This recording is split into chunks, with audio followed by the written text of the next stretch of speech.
I feel like the opponent disconnected after that play.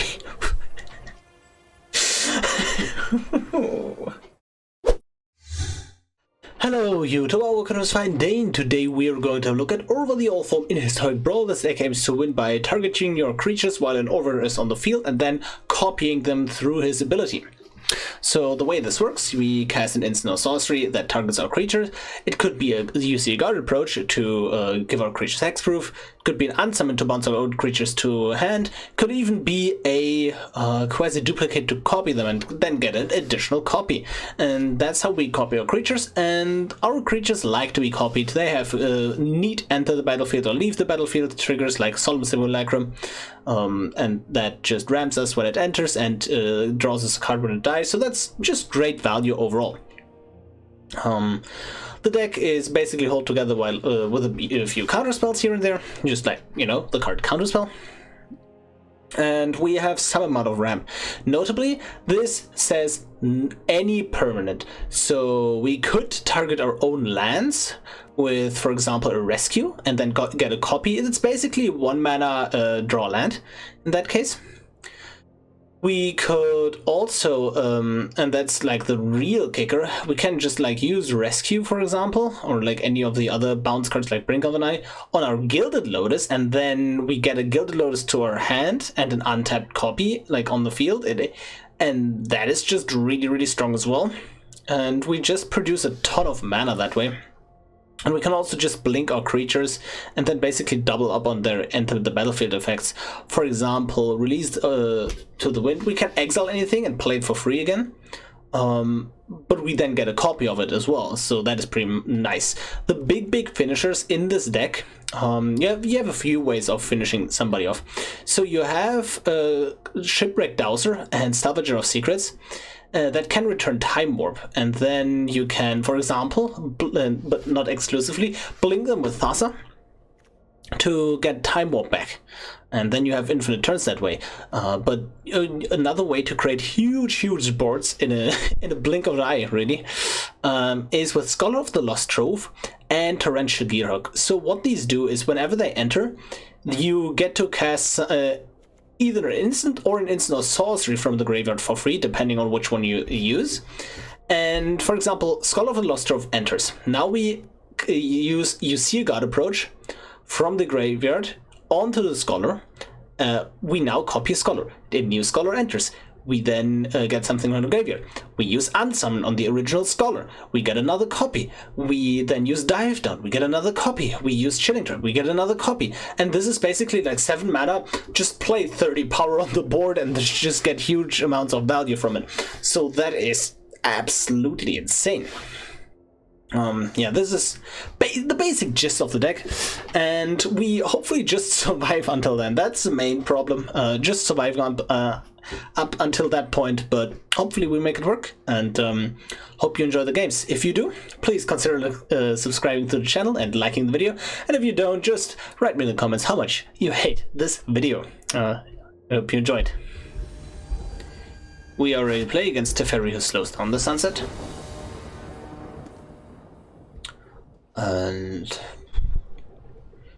sure, this has a lot of mana, which I do like. Yep, let's keep it. 1 land is pretty high upside, to be honest. Then we can get a turn 3 key to the archive, hopefully on the battlefield. And that will likely help us decent amount. Yep, play Mindstone. Oh no, stick. So I think that could have countered a Mindstone here as well. Oh, I like that. I'm going to play this Exclusion Mage to the board, and they probably counter it. No, okay, they don't apparently. Which is great. I thought that they might want to counter it because they are playing Teferi maybe here onto the board.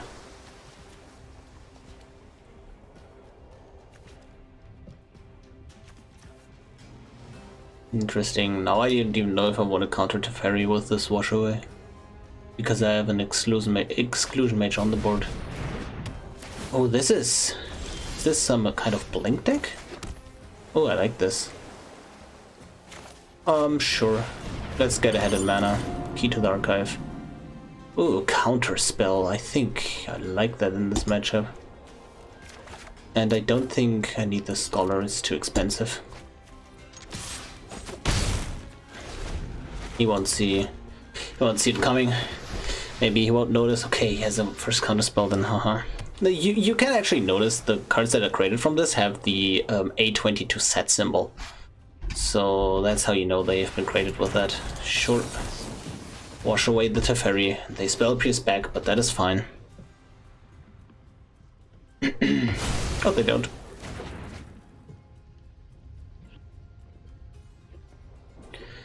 Okay. Rescue, bringing... What? I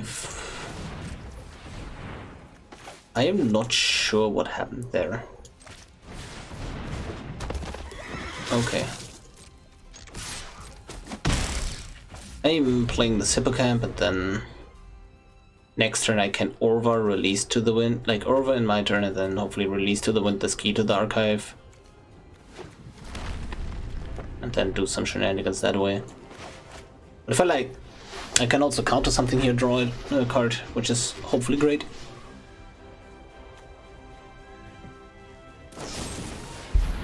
Swift response is... yeah, this is not worth countering. The card that I really care for is the Hippocamp. So yeah, I'm just playing this extra safe. I keep up Counterspell and Spell Pierce this way. And I really want to start copying this Wavebreak Hippocamp.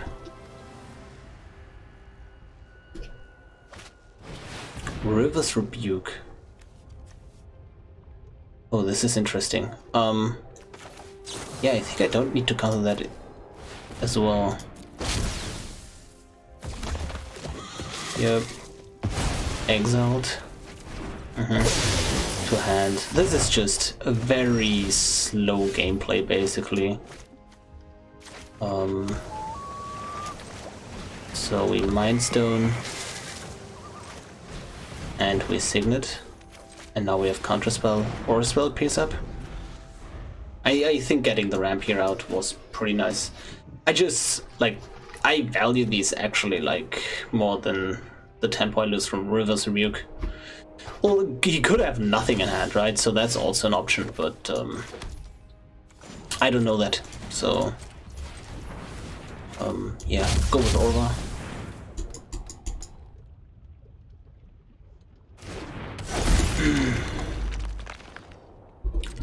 Swinging. I'm kind of fine doing this.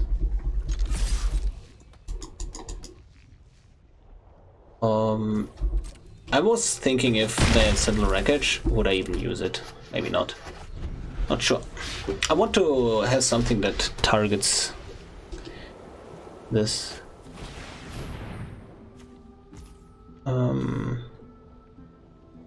Sunset Revelry.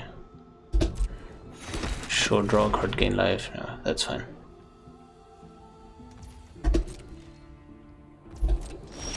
Okay. Oh, that is the perfect card I wanted to see here.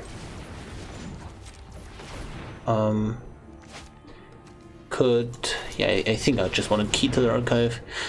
And I don't even think I want a Chilling Trap in my turn.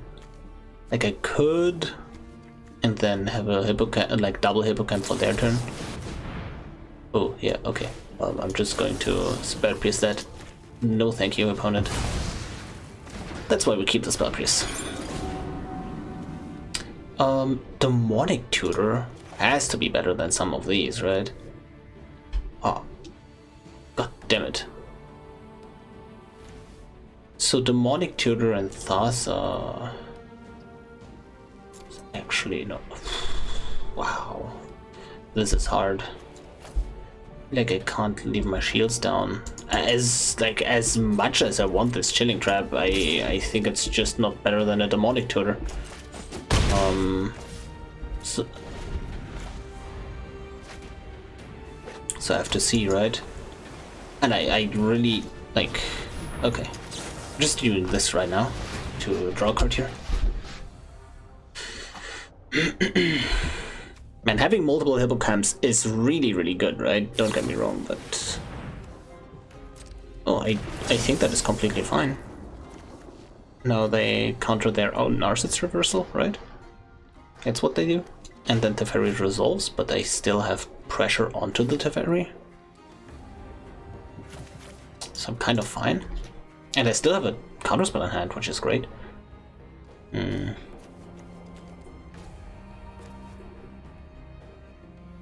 thinking if there's a card I specifically want to blink over and over here.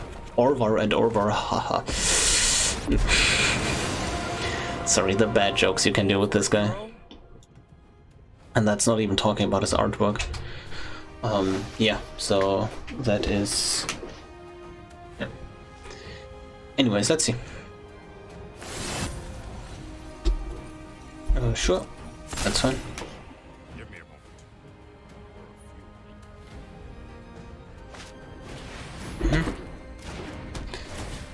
Reasonable. And let's see what we can grab here. Let's see. Sure, Demonic Tutor. What can we get? Oh yeah. Well, that I just looked at the first card and yeah, that as boring as it may sound, yeah, sure, Dick, you're completely right. How could I ever doubted you? So, good old boring Hullbreaker Horror it is. That hopefully just wins the control matchup. And I have Hullbreaker up and a counterspell to go with it. Yeah. Yeah, I don't see there being a better card here. I could do some cool copying stuff, but at the end of the day, I want to, win this match, and Hullbreaker Horror is probably the way to go here. Sure. That's fine.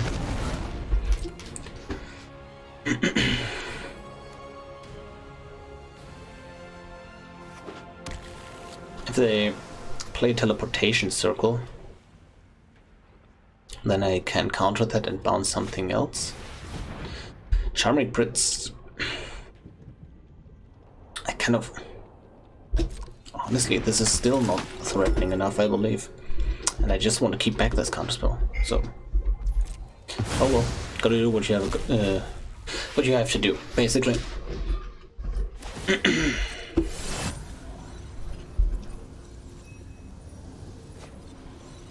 Teferi, sure. And we drop the Hullbreaker Horror onto them. Boom. Draw a card. And you can actually see them just surrender here because we get any one target spell, we just create multiple Hullbreaker Horrors, and that seems like a nightmare to deal with. Although copying a Wavebreak Hippocamp, oh my god. This is not okay. I don't think I want to tap with this.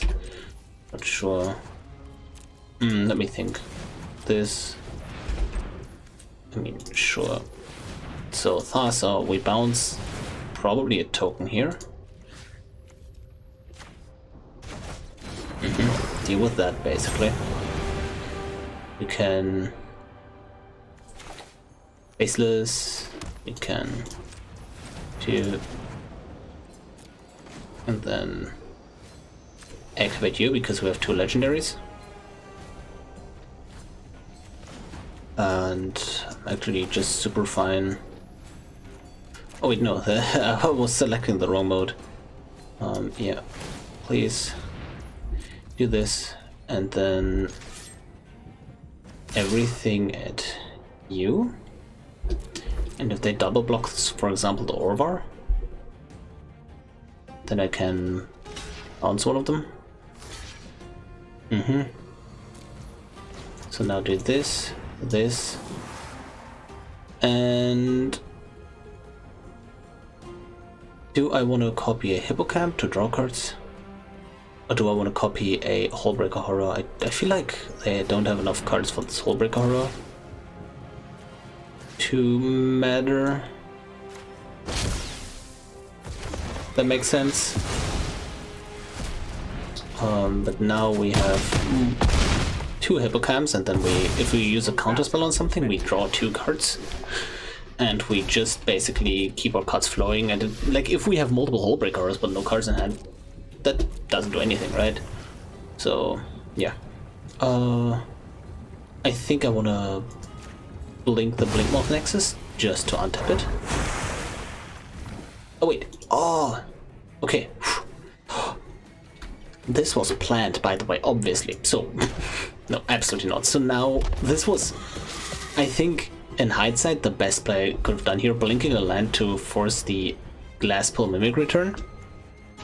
But I didn't think of that, to be perfectly honest, right? Just gotta be brutally honest here. I didn't think of that. It happened on accident, but it is pretty cool. So let's see. We have a bunch of manlands. We can start just copying Wavebreak Hippocamps. Oh well, that is unfortunate. That kind of gets rid of things. Oh no, wait. Yeah, it can do something cool here. So this, and return you to hand, save you, counter the Odomog, and we're fine. Right? Yeah. So Thassa gets exiled, but that's not what was, you know, brutal on this board anyways. Yeah. Just make more Wavebreak Hippocamps basically. Play land, attack, and pass the turn. Yeah, this is not okay. So I also have, oh, I have 9 mana, so I can just like Hullbreaker Horror and then rescue something as well. They scry, which is, I think, the correct way to double top. Oh, those must be really good cards. Cyclone Summoner. I mean, sure. Draw cards. And then I rescue. Yeah.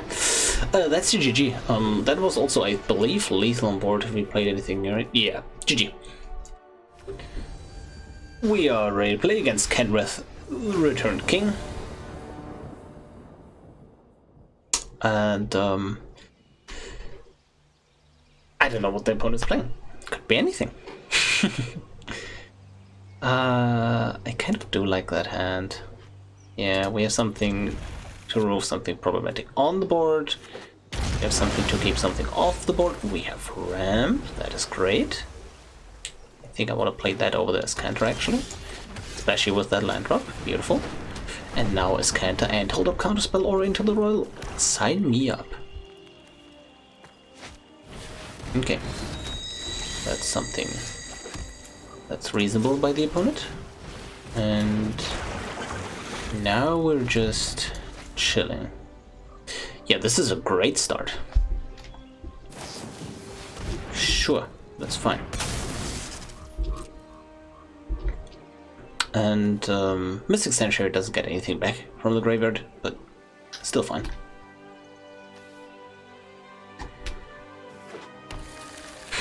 Could have like counterspelled and then Mystic Sanctuary put on top, but that's actually not that efficient.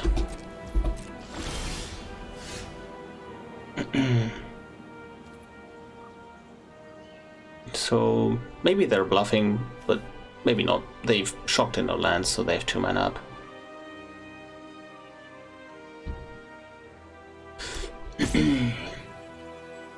What are you gonna do?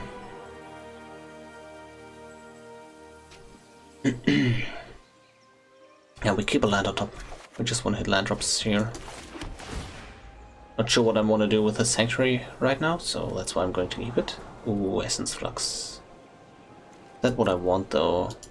Yeah, it is probably what I want. Just pass turn. If nothing happens here, I'm probably just going to... Like for example, if they play Kenrith, I'm not going to counterspell it, I'd rather Into the Roil draw a card. Right. I have like Maximus Altitude and Essence Flux, to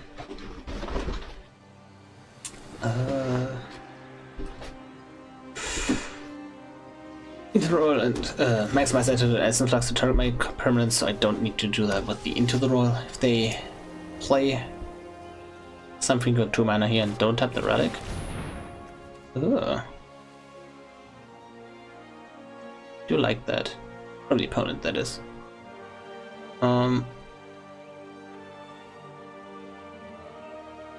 So if I... No, that is absolutely fine. The reason why this is fine is because this dies, but I also don't want to bounce anything here, I believe. Like, all of these are actually better for the opponent if I bounce them. So now I do this, I play Orvar, and I have an Essence Flux up. Pretty great. And then I want to have a land on top, so I can Essence Flux, Salvager of Secrets, do my thing there. Then resolve Kenrith with haste, that is fine, right? Oh, this is not fine in theory. Oh, yeah. They still resolve Kenrith with this, but I have to bounce this, and then, yeah, this can't live.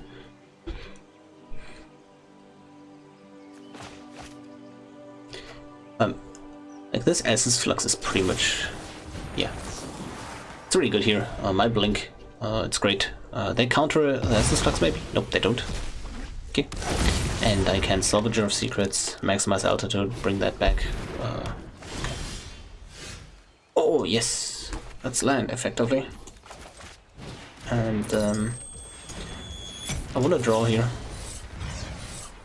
Out this. Want to really stop there. Oh, yes. What a beautiful, beautiful, beautiful turn. Attacking, because I'm not going to block a Kenrith, right?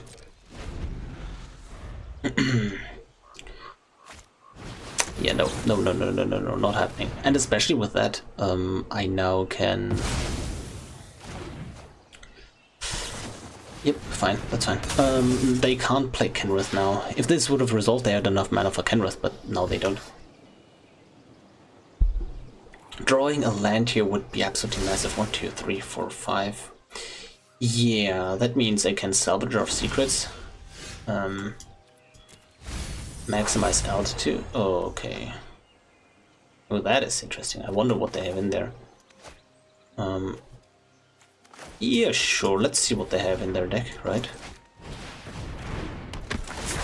Yep. Something cool?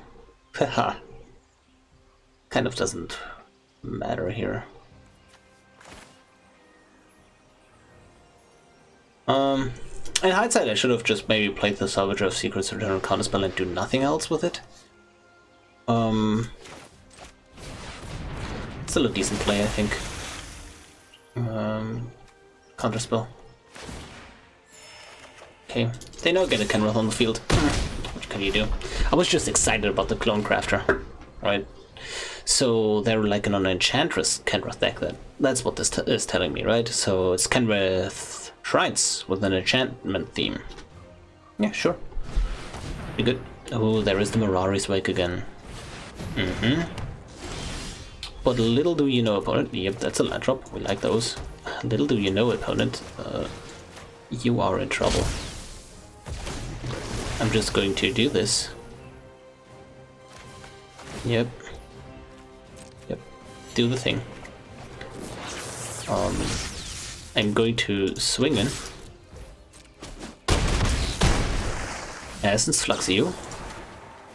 Now this enters. Yeah, we're basically looping this over and over and over and over and over again, right? Just so many things to do here. Yep. And you can see the power of Salvager of Secrets, really. And we're using this to bounce this and not draw a card. Because we probably want to use Essence Flux and Counterspell in this turn. Yeah, and you can see that was the power of Salvager of Secrets, basically, and the other one would have been obviously way better. Like, the other one was just a straight upgrade. Something Yeah, the other one is a 3/3 and has powers, right? So, like, with these copies, we just kill the opponent. Well, like, the Salvage of Secrets copies, like, add up, but, yeah, like, insurmountable card advantage. GG. We are ready to play against Omnath, Locust of the Roil.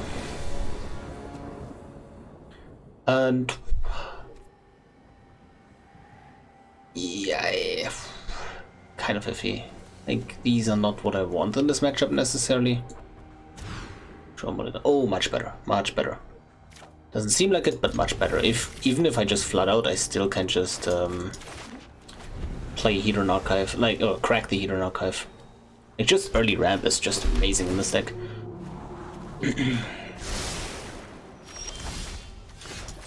Short idle.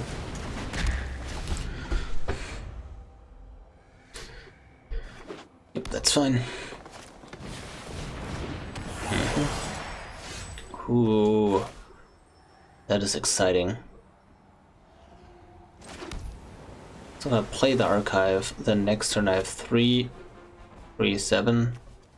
Yeah, so I have to start with this Oracle, and then next turn I can Orvar. Ooh, that is exciting as well. So I don't want to expose this Orvar to some removal, and like I could have done double maximize altitude next turn, but I just don't want to expose this Orvar to removal basically. Maybe it was supposed to get it onto counterspells here. I don't know. Let's see. Nope, that's fine. Give you flying. Copy you. Look at the top. That's a search for a Scanta, don't mind if I do. And swing in.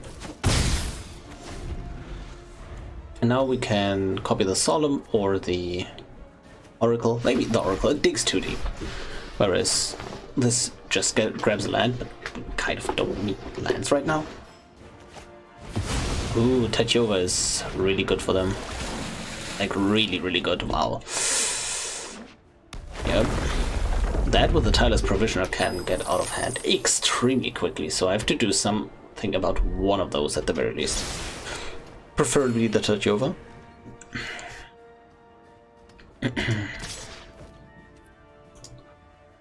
I'm tempted to just block this. So what does my next turn look like if I don't? Yeah, that's perfect. I don't need my Orvar for a while here. I don't really want to stop them doing their thing, because I feel like I'm just going to go with Hedron Archive into a Somnus and Necrom here. Yep, and then I ramp a bunch, and that... then I can Orvar again, but I really wanted to, like... this just gets out of hand so quickly, right? So... yeah. Wait, no, so I could have double blocked this, right? But... so my thought was... I'm not sure, was it worth it to double block? Because then I lose my original Seagate, and I can't use my blink spells on that, only like the... well, my return spells, only like the buff spells are like truly efficient on them. Well, this is the greedier line, right? The thing is, I have a Thassa, so I want an original around to keep blinking it, right? They draw a bunch of lands. I'm just glad that the Tireless Provisioner is out of the way. No blocks. Could be fine with that. Thank you very much. Oh. Ooh. Yeah. Put on top. Use all the mana I have.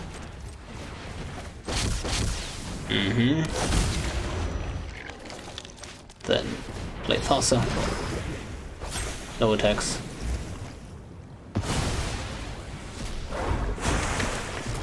Put... oh. No, I just want to get deeper to like some degenerate cards here. Let's see. Okay, they have one turn to absolutely pop off and demolish me, so they better do it now. And there is no Field of the Dead, there is no Ugin, there is no Agent anymore. There is a Phyloth. That is a card that could help them here, but if they just stack all the lands on one plant. Oh no, they just stack it on one more. Oh, wait. No, they only put on plants, right? This is an element. Okay.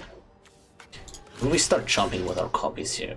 No, with the copies. That is very important. You know, I'm glad that I have an original and not. Oh, wow. This is so mean. This is so much tempo. Yep. Turn you.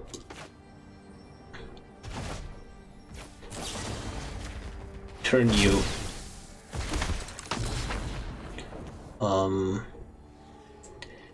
Yeah, I'm going to return all of these basically. Yep, return. Now the colorless lands kind of could come back to bite us, but not really. No, it works out perfectly. So I'm maximizing altitude on this. Return to hand. Swinging in with... Oops. Asa. And then in end step I'm going to blink this Exclusion Mage. Return the last plant and now the Tail's End. Oh my god, that was the most insane, like, one-sided board wipe turn I have seen in a long while. Wow, that was insane. Also, so, well, I only play one of them. There is also the Jellyfish Manowar that I could have put it into the deck. Like, this is the absolute best you can do with this card. Against some matchup it's kind of dead, but yeah, maybe I want to put in the second one in. Well, that was insane. And I hold up Tail's End. This is so massive. Oh, that was not okay. Yep. So that was what? 5 Exclusion Mage? Yeah, 5 Exclusion Mage triggers in one turn. Wow. Insane. Now I wanna probably copy the Oracle a bit more. I'm just bouncing the Exclusion Mage to bounce whatever they... Like, if they only have one for that, I can just link the Exclusion Mage for that. I want to target the Oracle to just get deeper into the deck, basically. Maybe I'm also considering cracking the Hedron Archive. I do have a bunch of colorless mana here. That is the downside of the manlands. Like, the colored mana just barely worked out here. Just barely.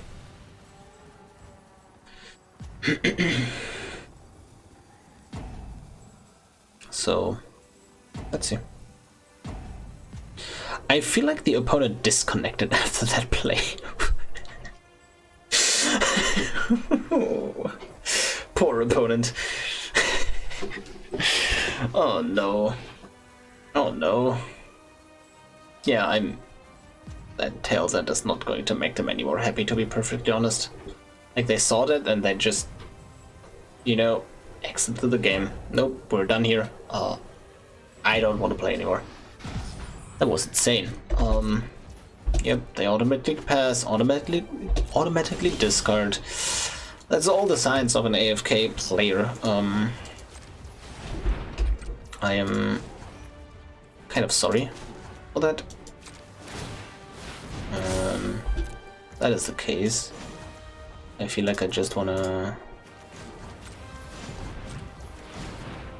I'm holding up the Tail's End and I'm just swinging in with the team. And if he doesn't come back, I'm just going to cut to the end here.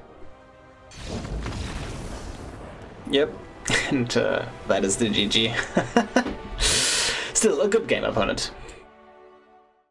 We are done with the games. I hope you enjoyed them as much as I did, and over the All Form, truly a really fun deck if it works.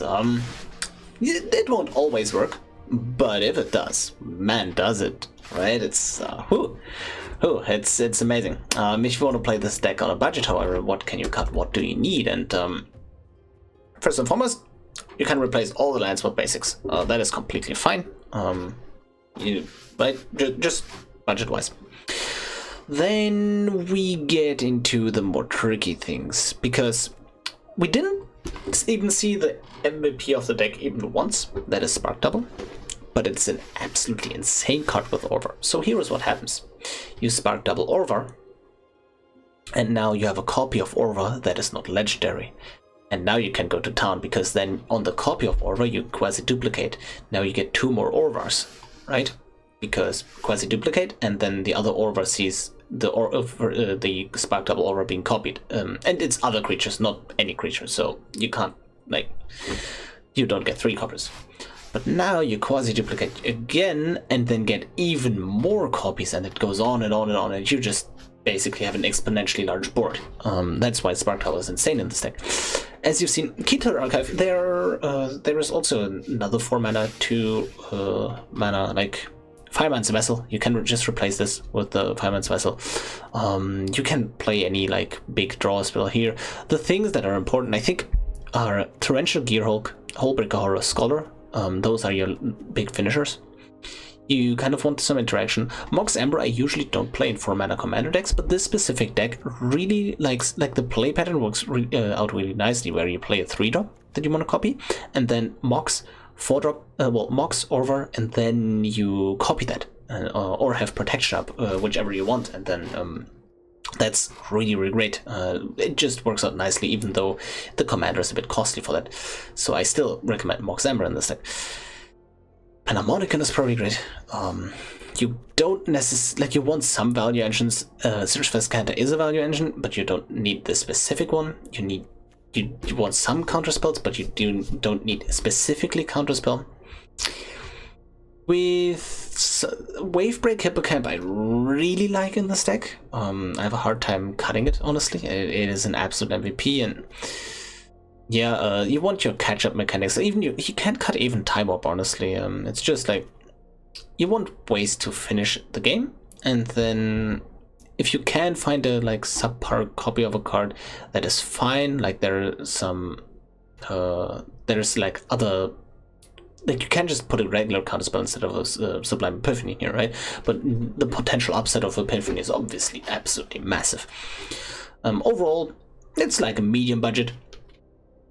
Hope you enjoyed today's deck, and I will see you tomorrow.